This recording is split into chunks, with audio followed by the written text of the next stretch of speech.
சூரியன 2 துண்டு செஞ்சு கண்ணில் கொண்டவளு ஆஹா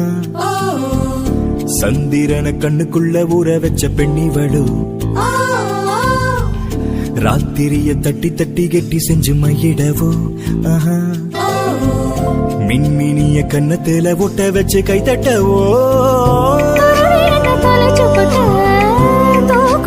தூரம் ஐயா தலைக்கு வச்சு நான் படுக்க